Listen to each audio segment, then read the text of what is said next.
बात करते हैं प्रोपोर्शन की। प्रोपोर्शन क्या होता है, सबसे पहले इसका कॉन्सेप्ट क्या है वो समझते हैं, इसका वर्ड का मीन क्या है वो समझते हैं, उसके बाद हम टॉपिक स्टार्ट करेंगे। तो प्रोपोर्शन क्या होता है बेटा, when ratios of two quantities is equal to the ratios of two another quantities. For example यहाँ पर two quantities as to be है और इसका रेशियो किसके इक्वल है बेटा, सी बाई डी के है।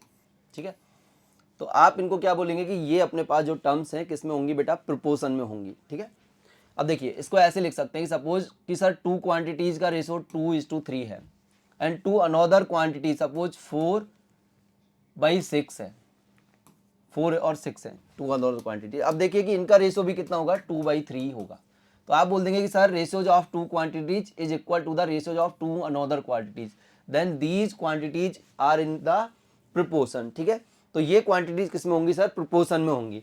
तो यहाँ पे देखिए a/b इक्वल्स टू c/d है, तो अब जनरली यहाँ से देखो क्या निकल के आ रहा है sir, a into d equals to b into c. ठीक है, ये क्या है बेटा, प्रोपोर्शन की कंडीशन है। जब भी अपने पास प्रोपोर्शन लिखा आएगा तो अपने पास ये कंडीशन यूज आएगी। अब जनरली ऐसे लिखा था a/b is equal to c/d। ठीक है, या a/b is proportional to c/d, ऐसे भी बोलते हैं हम। और ये जनरली इक्वल को डिनोट करता है ये वाला साइन। अब यहाँ पे ध्यान दीजिए कि सर a और d क्या है, यहाँ पर एक्सट्रीम टर्म्स हैं एंड b एंड c क्या है, मिडिल टर्म्स है। ठीक है, ये क्या है, मिडिल टर्म्स है। ठीक है, और जनरली हमको क्या करना होता है यहाँ पे कि sir x multiply product of extreme terms is equal to the product of middle terms. तो generally a into d equal to b into c, ये क्या है यहाँ पर कंडीशन आएगी किसकी सर, प्रोपोर्शन की। ठीक है, अब इसमें क्वेश्चंस कैसे बनते हैं और इसके बारे में क्या होता है वो आगे हम देखेंगे। देखिए सिंपली यहाँ पर एक क्वेश्चन नॉर्मल अपन लेते हैं, जैसे सपोज यहाँ पर क्वेश्चन ऐसे आ जाए 2:3 is proportional to x is to 9, then find value of x। तो यहाँ पे क्या करेंगे हम, product of extreme is equal to product of middle terms. तो बेटा 9 into 2 equals to 3 into x, और 3 से कितना है 3 टाइम, तो x कितना आ जाएगा 6, then value of x should be 6, right. ठीक है, इसके बाद कुछ अब इसके प्रोपोर्शन के टाइप क्या होते हैं। तो जनरली यहाँ पर 3 टाइप से क्वेश्चंस आते हैं अपने पास। एक तो आता है फोर्थ प्रोपोर्शनल का, ठीक है, एक आता है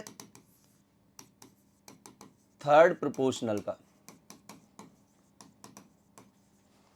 एंड थर्ड जो बनता है क्वेश्चन इसमें मीन प्रोपोर्शनल।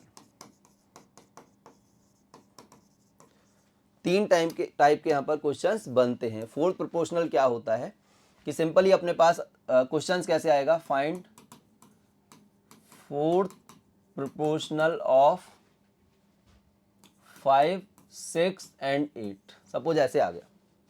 अब देखिए जब भी अपने पास प्रोपोर्शन आएगा तो अपने पास टर्म्स कितनी होनी चाहिए सर, 4 टर्म्स होनी चाहिए। पहली कंडीशन तो ये है कि अपने पास टर्म्स अगर 3 हैं तो उनको क्या बनाएंगे आप, 4 बनाएंगे। 2 है तब उनको भी क्या बनाएंगे आप, 4 बनाएंगे। ठीक है, अब देखो यहाँ पर वर्ड का मीन क्या है, जैसे यहाँ पर गिवन है कि सर फोर्थ प्रोपोर्शनल, तो सिंपली आपको कैलकुलेट क्या करना है, फोर्थ टर्म कैलकुलेट करनी है। सिंपल बात ये है, अब फोर्थ टर्म कैलकुलेट करनी है और 3 टर्म्स आपके पास हैं, और 3 टर्म्स आपके पास हैं, फोर्थ को आप क्या अज्यूम कर सकते हैं बेटा, x। ठीक है, उसके बाद product of extremes is equal to product of mean terms या मिडिल टर्म्स। ठीक है, तो x कितना होगा बेटा, यहाँ से 6 इंटू 8/5। ठीक है, तो यहाँ से x की वैल्यू क्या आ जाएगी, 6 इंटू 8/5। तो सिंपली फोर्थ प्रोपोर्शनल तो इजी है, या डायरेक्टली ऐसे हमने डायरेक्ट अगर देखेंगे तो क्या किया यहाँ पर, जनरली हमने लास्ट वाली दोनों टर्म्स का मल्टीप्लाई करके और प्रीवियस टर्म से डिवाइड कर दिया सिंपली फोर्थ प्रोपोर्शनल में। ठीक है, थर्ड प्रोपोर्शनल में क्या करेंगे आप कि यहाँ पर देखो नाम से ही गिवन है कि थर्ड प्रोपोर्शनल, यानी कि थर्ड आपको टर्म कैलकुलेट करनी है। बट थर्ड प्रोपोर्शनल के अंदर अपने को 2 ही टर्म गिवन होती है, थर्ड के अंदर एंड मीन के अंदर। ठीक है, बाकी सब में जैसे फोर्थ प्रोपोर्शनल था तो यहाँ पे 3 टर्म्स गिवन थी, तो यहाँ पे कितनी टर्म्स गिवन होंगी बेटा, 2 टर्म्स गिवन होंगी, राइट। जैसे फॉर एग्जाम्पल अपने पास फाइंड थर्ड प्रोपोर्शनल ऑफ, ऐसे क्वेश्चन आ जाए, find third proportional of 5 and 10, suppose ये क्वेश्चन आ गया। तो आप क्या करेंगे, क्या अप्रोच आपकी होगी कि सर हम क्या करेंगे कि पहले थर्ड टर्म को हम अज्यूम कर लेंगे, और क्या अज्यूम करेंगे आप, एक्स अज्यूम करेंगे, राइट। अब अपने पास क्या केस बन गया कि सर 3 टर्म्स यहाँ पर आ चुकी हैं, बट प्रोपोर्शन में हमने देखा था कि सर 4 टर्म्स अपने पास होनी चाहिए।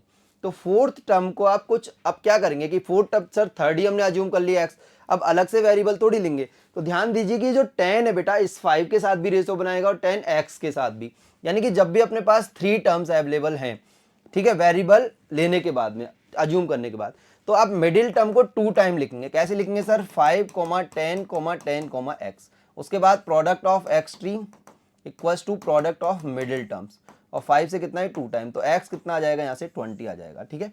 x की वैल्यू क्या आ जाएगी बेटा 20 आ जाएगी, राइट। तो थर्ड प्रोपोर्शन आप डायरेक्टली कैसे करेंगे कि सर जो 2 टर्म्स अपने पास है और थर्ड प्रोपोर्शनल कैलकुलेट करना है, तो इस जो नेक्स्ट टर्म है उसको 2 टाइम लिखेंगे और प्रीवियस से डिवाइड कर देंगे, और कितना आ जाएगा आंसर, देखो 20 आ जाएगा, ठीक है।